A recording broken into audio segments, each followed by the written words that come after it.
pero ¿cuál sería el contaminante más barato de producir y a la vez que necesita muy poca energía para ser emitido? ¿De qué contaminante estamos hablando? Aparte, este contaminante tiene otras características. Por ejemplo, es complejo de medir y también es complejo de cuantificar, no deja residuos, ¿ya? No tiene un efecto acumulativo en el medio, tiene un radio de acción menor que otros contaminantes ambientales y también tiene una localización en espacios muy concretos. Entonces, sumando todas estas características y con la pregunta de qué contaminante estamos hablando, de la contaminación sonora. Voy a ser un poco dinámico, un poco más explícito para que el tiempo me logre alcanzar. Para ver lo que es el tema de la contaminación sonora, primero debemos saber qué es el sonido, qué entendemos por sonido. Aquí vamos a encontrar varias definiciones. De las instituciones. Lo que aquí estoy mostrando son dos definiciones. Dice que primero, sonido es la variación rápida de la presión del medio fluido, que en este caso es el aire. Sabemos que todos estamos expuestos, siempre estamos en constante exposición a una presión del aire hacia nosotros. En resumen, cuando existe una variación en esta variación en esta presión va a crear una onda. Estas ondas van a viajar de un punto a otro y al momento de que nosotros lo recibamos se va a transformar en un sonido. Entonces, el sonido que es la variación rápida de esta presión que va a crear ondas, ¿ya? Es la energía que es transmitida como ondas de presión en el aire u otros medios. Entonces, con estos conceptos podemos decir que sonido es una energía, ¿ya?, que se va a desplazar y esta energía va a crear variaciones rápidas en la presión y con lo cual va a crear ondas que nosotros lo vamos a recibir. Entonces, esta variación de la presión es el sonido. Este sonido, ya lo hemos dicho, y va a llegar directamente a nuestros tímpanos, ¿no? Las vibraciones van a llegar a nuestros tímpanos. Este tímpano que se nos encuentra en los oídos, este tímpano va a transferir las vibraciones a 3 huesos minúsculos en el oído medio, ¿ya? Estos 3 huesos minúsculos en el oído medio van a recibir las vibraciones y también lo van a transmitir a dónde, lo van a transmitir interno. Dentro de este cóclea se encuentran las células ciliadas. Estas células ciliadas es muy importante, porque al momento de que esta vibración va a pasar por todo lo que les he mencionado, va a llegar a estas células ciliadas y esta célula ciliada va a transformar esta vibración en señales para nuestro cerebro. Entonces, esta célula ciliada tiene esa función de transmitir y de transformar estas vibraciones en señales para nuestro cerebro. Esto es importante conocer de las células ciliadas. ¿Por qué? Porque, por ejemplo, acá menciona que los sonidos intensos producen ondas mayores que los menos intensos. Estas ondas mayores producen mayor vibración dentro del oído que puede dañar a las células ciliadas. A veces el daño es temporal y se repara naturalmente desde un punto, desde unos minutos o días. El daño resulta permanente porque estas células ciliadas, como todas las células nerviosas, no pueden reemplazarse. Entonces, prácticamente menciona que mientras los sonidos son más intensos, las vibraciones van a ser más intensas, van a tener, la vibración van a ser mayores. Mientras mayores son las vibraciones, nuestras células ciliadas, que es el encargado de transformar las vibraciones en señales al cerebro, van a salir perjudicadas. Ahora bien, estas células ciliadas pueden recuperarse, sí, pero cuando estas vibraciones son muy altas, como cualquier otra célula nerviosa, ya no pueden reemplazarse. Y ahí es donde hay daños permanentes.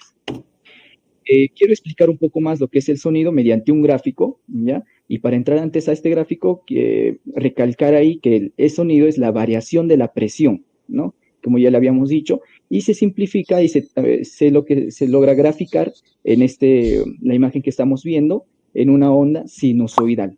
Cuando hablamos de sinusoidal, significa que es una gráfica en función seno, ¿ya? Entonces, para eso voy a utilizar la pizarra para explicar algunos puntos importantes de esta gráfica, ¿ya? Lo que vemos aquí en las curvas es las ondas que se va a crear. ¿Por qué? Por la variación de la presión, y como ya lo habíamos mencionado.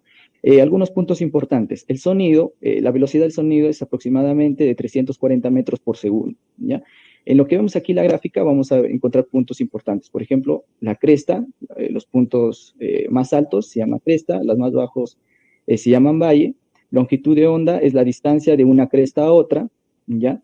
El periodo es el tiempo que el tiempo transcurrido entre una cresta hasta la otra cresta. Ese es el tiempo transcurrido. Es importante saber el periodo porque aquí vemos un factor que es el tiempo. Y cuando hablamos de tiempo, en este tema, ya va a estar muy relacionado con la frecuencia, que es un tema que voy a tratar más adelante, pero entonces es interesante y fundamental saber el periodo, ¿ya? Es el tiempo transcurrido entre las dos crestas.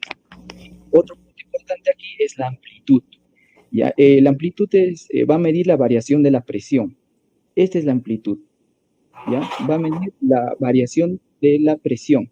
En otras palabras, va a medir la altura de la cresta.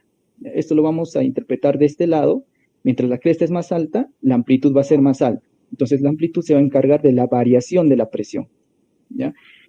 Aquí es importante conocer esto de la amplitud, porque al momento que midamos la altura de esta cresta o la amplitud, mientras más grande sea la cresta, significa que la variación de la presión va a ser más alta.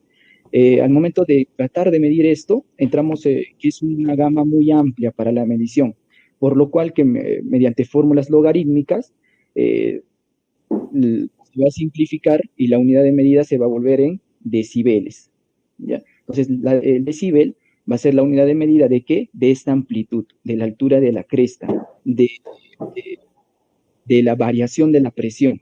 Entonces, teniendo eso en claro, este decibeles, bien, si lo queremos medir enfocado a lo que es la potencia, se va a enfocar en lo que son los vatios y se va a utilizar la L y la W, ¿ya? Por esa abreviatura. Pero si lo queremos trabajar por lo que es la presión en sí, lo vamos a trabajar con la LP, ¿de acuerdo? Lo que es ya trabajar específicamente con la presión. En ambos casos vamos a trabajar con un logaritmo, ¿ya? Pero de igual manera todo es en decibeles y es importante saber que los decibeles, la unidad de medida de la altura de la cresta, ¿ya? Mientras más profundas, mientras más alta sea esta variación de la presión. Entonces, la unidad de medida ahí es los decibeles, ¿correcto? Listo, sabiendo eso, quiero pasar al otro tema que ya les estaba anticipando.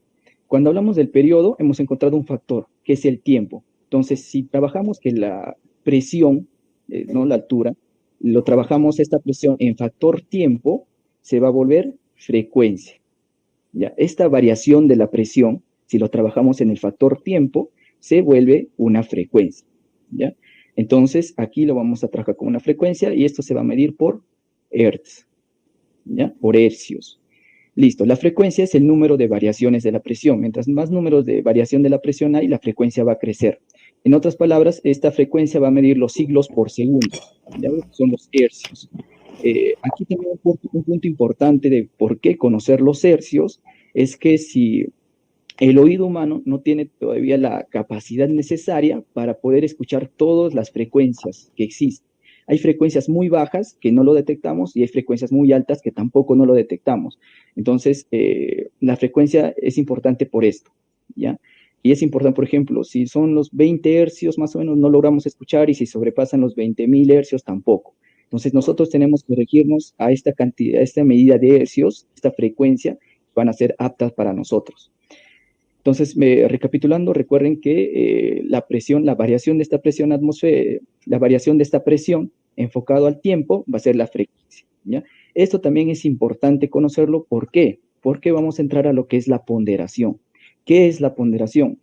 Aquí, como ya había dicho, el oído humano no está desarrollado para alcanzar todas las frecuencias que existen. No estamos desarrollados auditivamente para eso.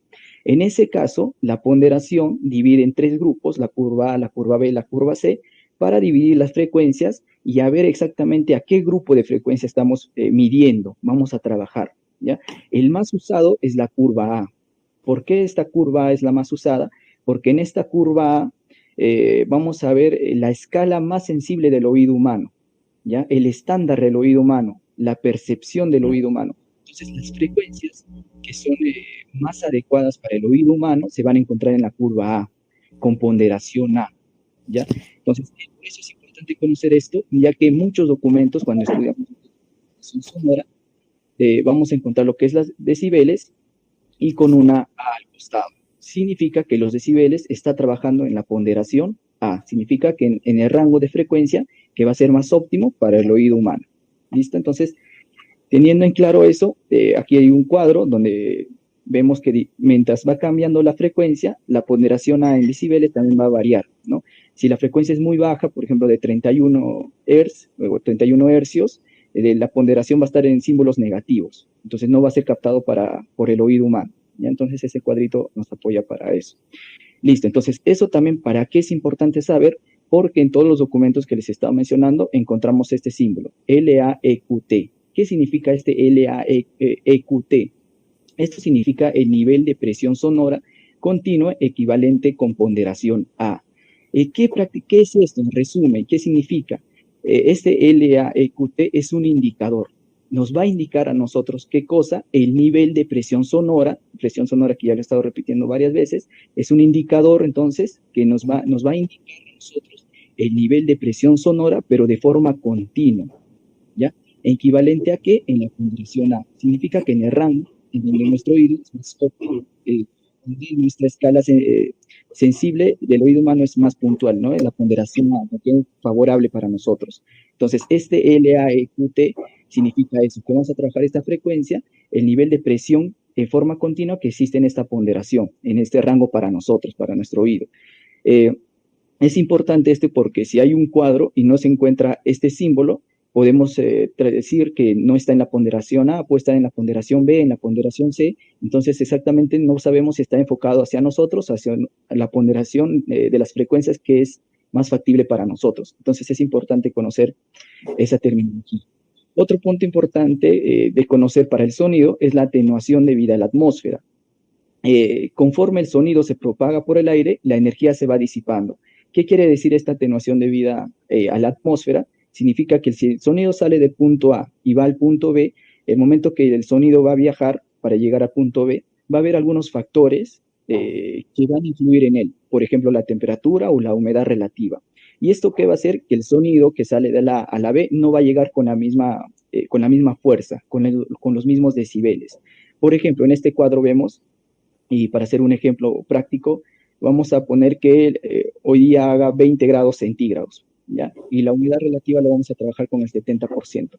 Si sale un sonido que tiene una frecuencia de 500 hercios, viendo la tabla, vamos a encontrar que es 2.8, nos lanza 2.8. ¿Qué significa este 2.8? Significa 2.8 decibeles por kilómetro. Significa que el sonido va a viajar a 2.8 decibeles por kilómetro. ¿Para qué nos sirve esto? Significa que, por ejemplo, si el sonido sale del punto A y transcurre 10 metros hasta el punto B, el sonido va a bajar, haciendo ahí algunos cálculos, va a bajar lo que es 0.028 decibeles, o sea, prácticamente nada, si el sonido sale con esta frecuencia, si es una diferencia de 10 metros. Pero ¿qué pasa si el sonido sale del punto A y recorre 100 kilómetros hacia el punto B? Este sonido va a tender a bajar, no va a llegar con la misma fuerza. ¿Y va a bajar cuánto? 28 decibeles. Entonces, ¿por qué va a bajar? Por la temperatura, por la humedad. ¿Ya? Entonces, esto nos va a ayudar a nosotros a saber que si el sonido, por todos estos factores, la potencia del sonido va a bajar dependiendo de la distancia. ¿Ya? Listo. Entonces, sabiendo ya lo que es el sonido y teniéndolo más claro, vamos a ver qué es el ruido. ¿Va a ser el sinónimo de sonido? Parecido, pero no exactamente. ¿Qué es el ruido? El ruido es un sonido, pero un sonido desagradable y molesto, por niveles no necesariamente altos, que son potencialmente nocivos para el aparato auditivo y el bienestar psíquico. Esto también lo menciona el autor Álvarez. Otra institución, el MINAM, nos dice que el ruido es un sonido no deseado que molesta o que perjudique. Y otro concepto nos menciona que el ruido es un conjunto de sonidos no armónicos. Entonces, ¿sabemos lo que es sonido? Sí. El sonido, cuando ya se vuelve desagradable, molesto, perjudique o no sea armónico y que cause problemas, ya se vuelve ruido. Listo, entonces entramos a otros dos conceptos, ¿qué es contaminación sonora y qué es contaminación acústica? Siempre vemos estos dos términos en bastantes documentos. Contaminación sonora, contaminación acústica. ¿Serán iguales? Lo vamos a analizar. Por ejemplo, contaminación sonora, un concepto que también podemos manejar. Contaminación sonora es la presencia en el ambiente de niveles de ruido que implican molestia, genere riesgos o que perjudique. Y la contaminación acústica es el exceso de sonido que altera las condiciones ambientales normales en una determinada zona y degrada la calidad de vida de los habitantes de esa zona. Si lo analizamos, los dos conceptos son muy parecidos, no tienen mucha similitud.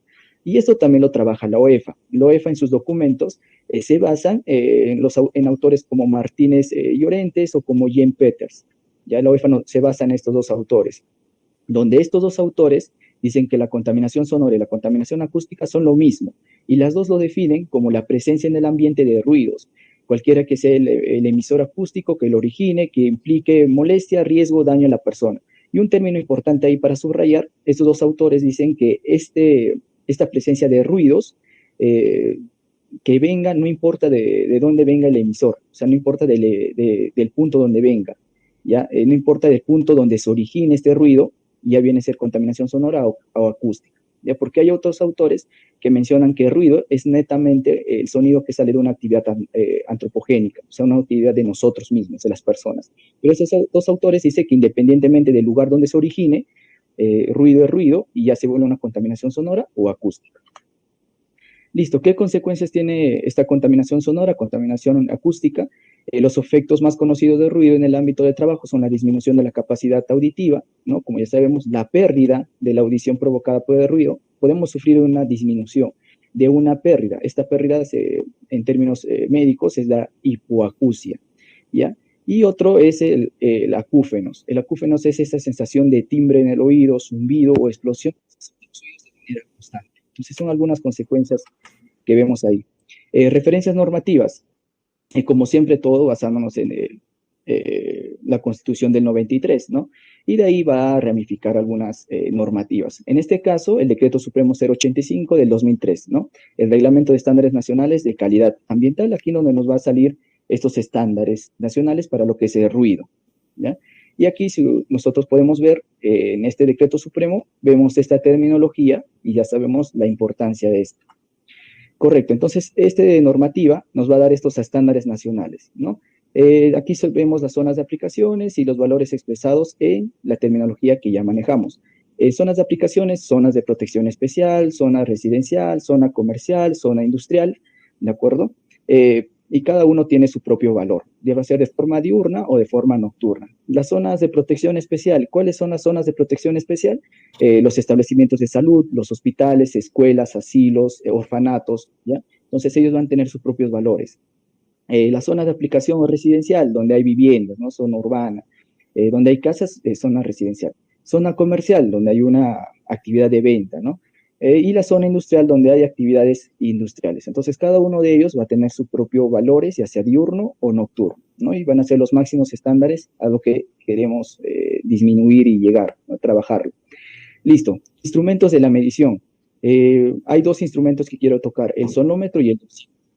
¿Ya? Aquí quiero mencionar algunas diferencias puntuales para avanzar un poco más rápido. Por ejemplo, los sonómetros y los dosímetros, los dos van a trabajar lo mismo. Los dos van a medir los niveles sonoros. Los dos se van a encargar de lo mismo, de medir los niveles sonoros. En sí, los sonómetros, ¿ya? Van a medir la exposición sonora, pero enfocado a un ambiente, a un lugar de trabajo. Los dosímetros también van a medir la exposición sonora, pero se trabaja más enfocado a lo que es un personal, un trabajador o una persona. El sonómetro es un equipo un poco más grande, el dosímetro es un equipo un poco más pequeño, que es manejable. Y por el hecho de que el dosímetro sea manejable, se puede poner el micrófono en el hombro, en la camisa o en el cuello, en la parte de aquí.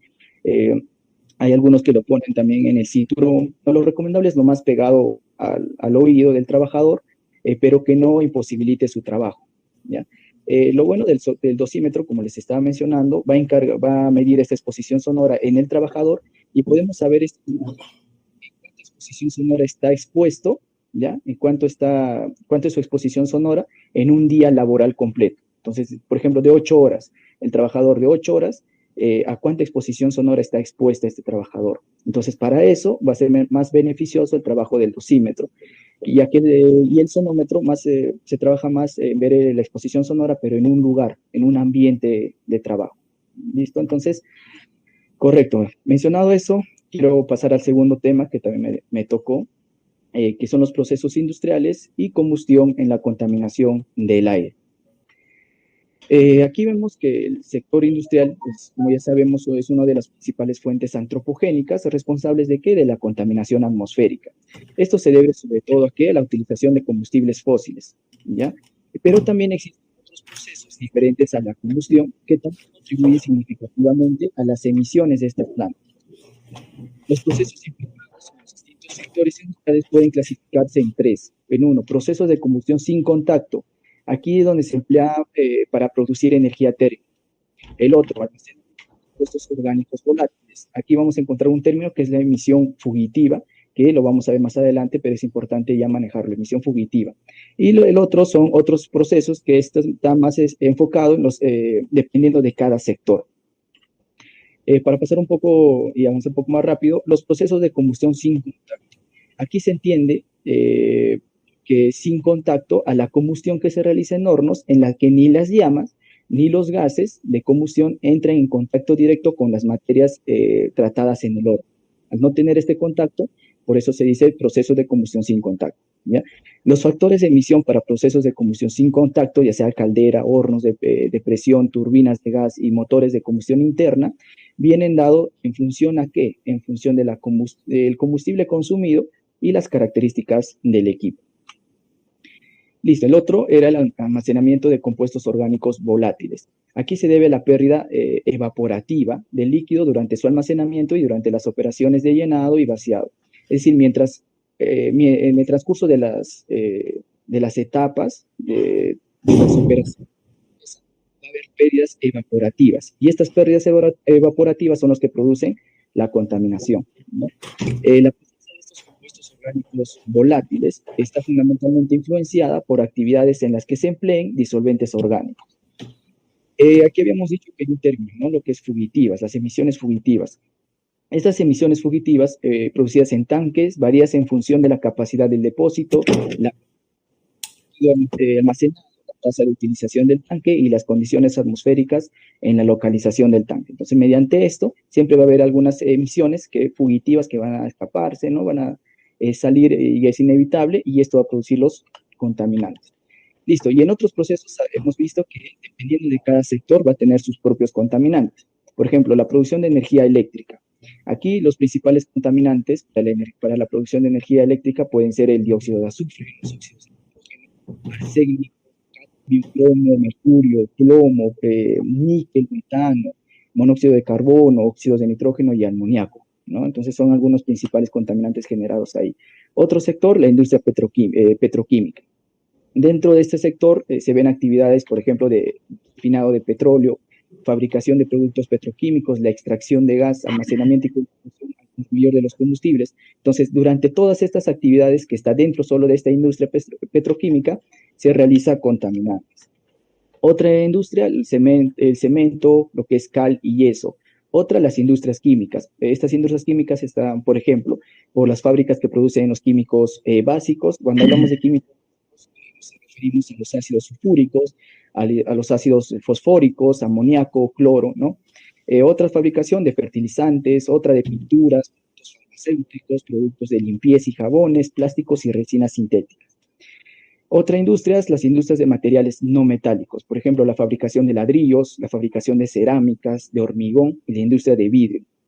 En la industria de vidrio, quiero aumentar un poquito, aquí se realizan las emisiones de partículas. ¿Debido a qué? A la volatilización de qué? Del material contenido en el baño fundido y que pueden contener metales pesados, ya sea arsénico, cadmio, plomo, entre otros. Dependiendo de las materias primas utilizadas, dependiendo de qué materia prima estamos utilizando, va a salir estos metales pesados. Y también se emite gases, principalmente los óxidos de nitrógeno, que son en consecuencia por las altas temperaturas alcanzadas dentro del horno. Y otro principal contaminante, el dióxido de azufre. Estos proceden del azufre contenido en el combustible y en menores medidas en las materias primas. Otras industrias a mencionar, industrias papeleras también emiten contaminantes, industrias alimentarias, industrias del aceite, industrias del metal y otras pequeñas industrias como la textil, la reparación de vehículos, la gestión de residuos industriales, entre otros. Muy bien,